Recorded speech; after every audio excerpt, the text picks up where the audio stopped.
Nous sommes à Port-Louis avec l'émission Raphaël chez vous, cette émission que vous connaissez, cette émission qui se déplace depuis les gestes barrières. Eh bien, nous sommes obligés, je peux dire le mot obligé, parce que nous venons chez vous. Quand c'est vous qui venez chez moi, je peux vous recevoir, etc., etc. Eh bien, c'est de la même manière que quand je viens chez vous, vous me recevez dans un coin du jardin, pas loin de la mer, etc. Alors, cette émission Raphaël chez vous, que vous connaissez, nous conduit aujourd'hui à Port-Louis. Alors, je vais tout de suite vous donner le numéro de téléphone 06 90 19 69 53. J'espère que vous allez bien, les habitants de Port-Louis, vous qui regardez cette émission.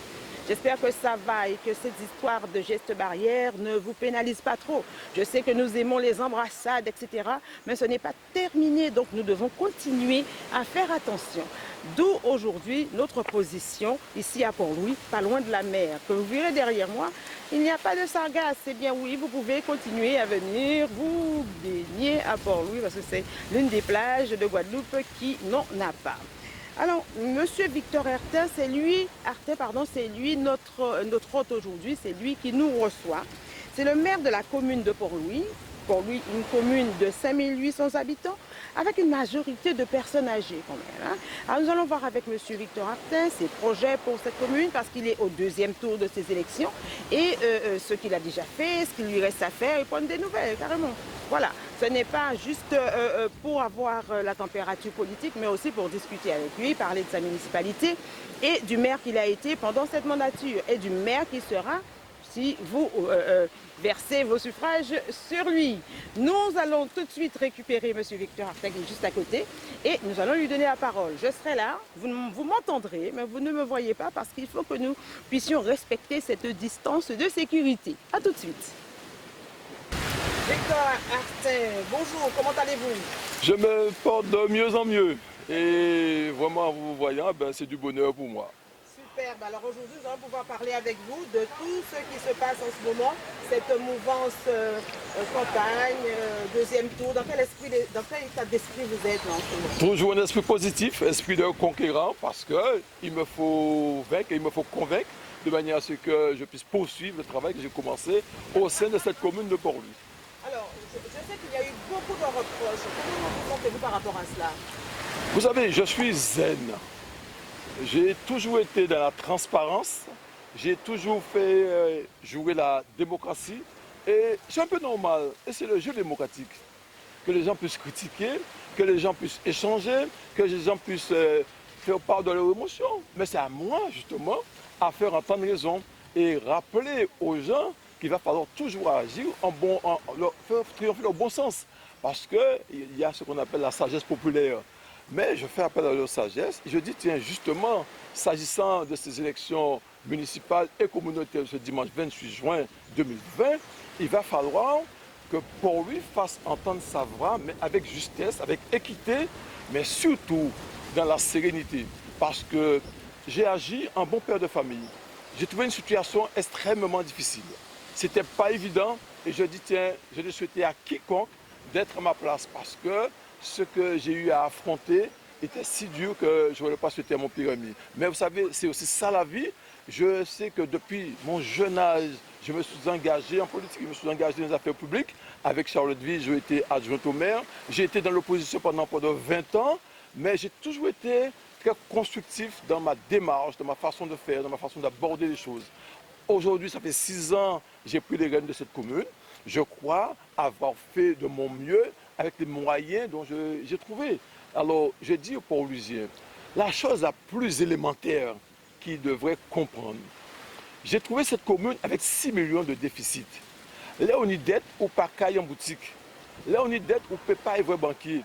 Et chose que j'ai pu faire, c'est assainir de manière à ce qu'on soit crédible au niveau des banques, au niveau des autres institutions, de manière à ce qu'on puisse là investir, programmer comment effectivement prévoir l'aménagement, le développement de cette commune. C'est ce que je suis en train de faire et je demande aux Port-Louisiens de nous donner confiance, de nous faire confiance dans le cadre d'une nouvelle mandature pour pouvoir mettre tout ça en axe et faire en sorte que Port-Louis, qu'on voit de plus en plus cette commune est aimée et choyée par tout le monde. Je vois que mes adversaires, pour eux, ben, ils disent que c'est l'immobilisme. Plaise à eux, mais je crois qu'on doit se baser sur ce que les instances institutionnelles disent. Et notamment, je pense à la Chambre régionale des comptes.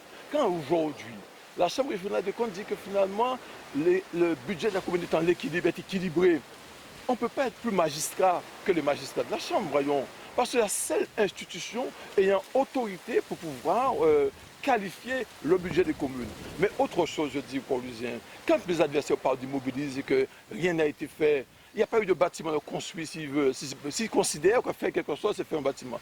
Mais je crois pouvoir faire en sorte que les Paulusiens se sentent plus solidaires, que les Paulusiens puissent se parler entre eux, qu'on ait assaini les mentalités, qu'on ait assaini les comportements.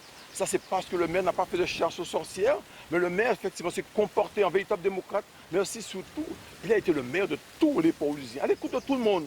Et comme je le redis, je suis le seul maire à avoir, depuis 2014, mon numéro de téléphone sur ma permanence électorale. Depuis en 2013, ce numéro de téléphone, je n'ai pas changé. Je le dis, quand le procureur doit m'appeler pour quelque chose, quand la gendarmerie, quand le préfet, quand un citoyen quelconque a besoin de me joindre, c'est ce même numéro de téléphone que j'ai et je suis joignable à tout moment. Alors ça, c'est un dans le comportement, dans la gouvernance, dans la gestion, dans la proximité avec le citoyen. Mais surtout, je vous ai parlé de cet assainissement des comptes. Parce qu'il fallait assainir pour pouvoir investir. Il fallait assainir pour pouvoir être crédible. Mais je vous ai dit surtout, et là, tout le monde est unanime à reconnaître que la population de Port-Louis a augmenté. Cette population augmente. C'est signe qu'il y a une certaine attractivité. C'est signe qu'il y a des choses qui plaisent dans cette commune. C'est une commune qui est accueillante. C'est une commune qui est hospitalière. Mais en dehors de cela, nous avons toutes les institutions représentées ici à Port-Louis. Nous avons la douane, nous avons la sécurité sociale, nous avons Pôle emploi, nous avons un centre de santé, nous avons même 2 centres de santé à Port-Louis. Un effectivement ici dans le bourg de Port-Louis, mais un autre également à Pelletan-Beauplan. C'est signe qu'il y a une certaine attractivité sur Port-Louis. Et pour cela, quand on regarde le nombre de commerces ouverts à Port-Louis, le nombre de commerces, ça voudra dire, si les gens viennent investir, si les gens viennent ouvrir leur commerce, c'est qu'ils sentent véritablement que la commune participe au développement de l'activité économique.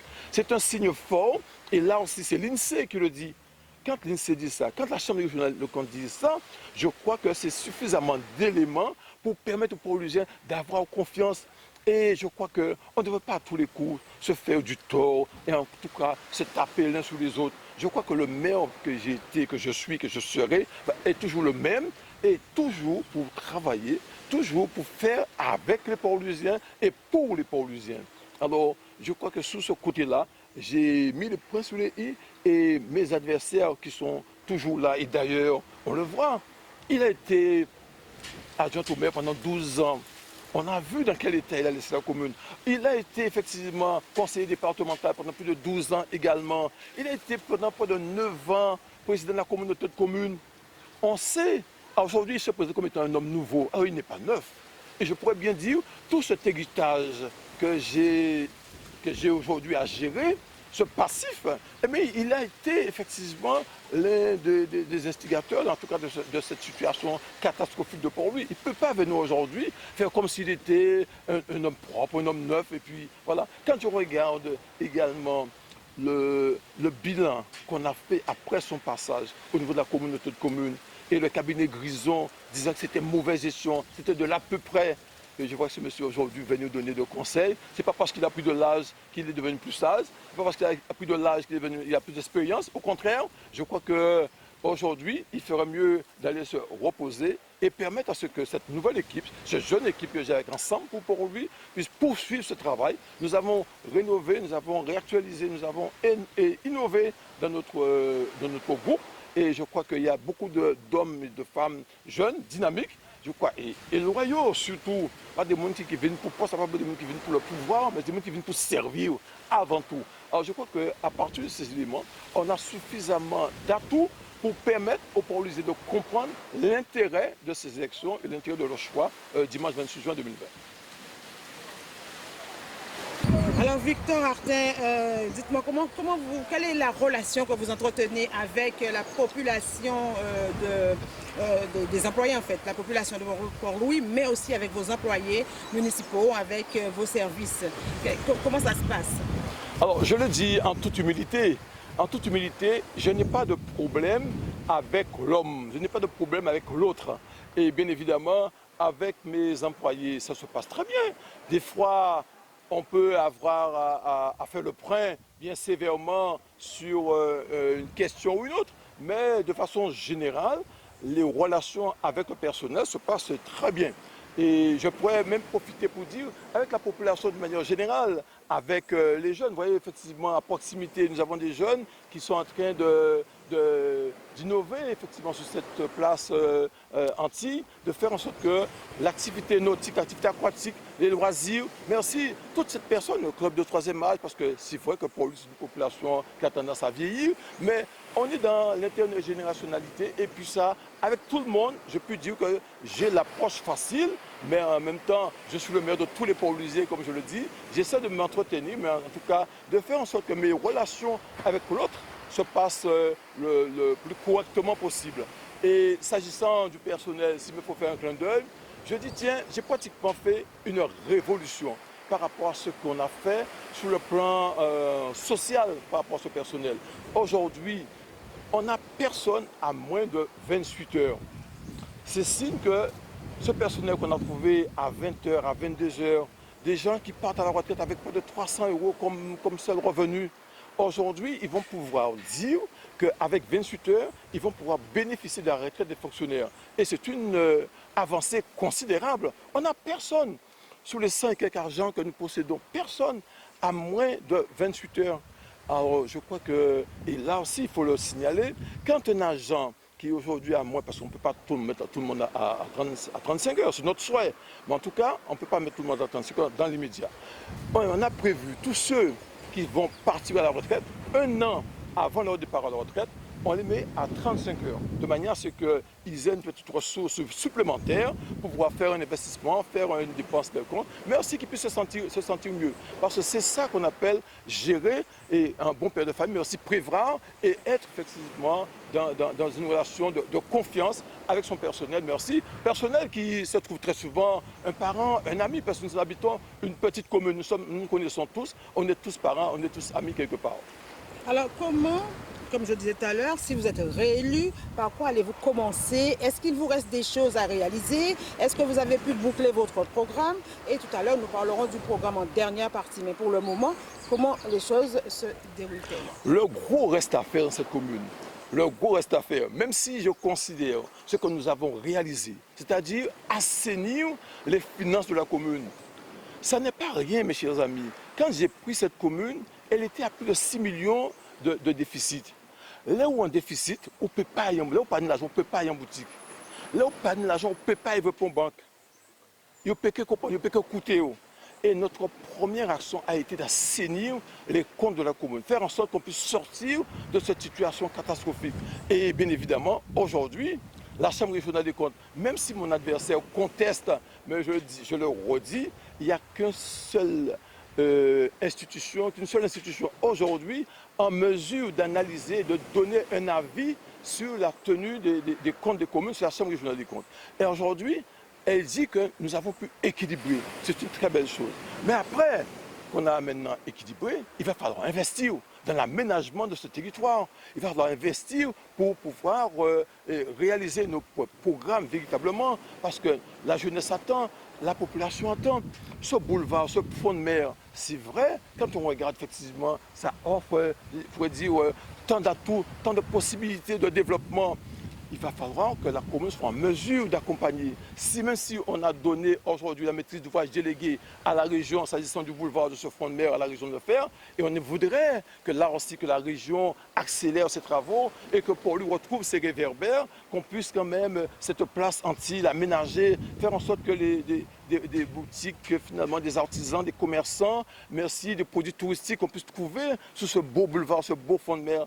Alors je crois que à partir de notre réaction, on va mettre l'accent sur cet aspect, le développement économique et l'aménagement de ce territoire. Bien sûr, quand je parle d'aménagement, je crois qu'au niveau des infrastructures scolaires, l'école Robert Narayana, qui aujourd'hui n'est plus en condition de recevoir les enfants. Alors, on a projeté de construire une école neuve à Barboto pour pouvoir accueillir les enfants, pour pouvoir accueillir le personnel enseignant parce que qui doit trouver des conditions adéquates, des conditions performantes pour pouvoir donner la meilleure formation, éducation à nos enfants.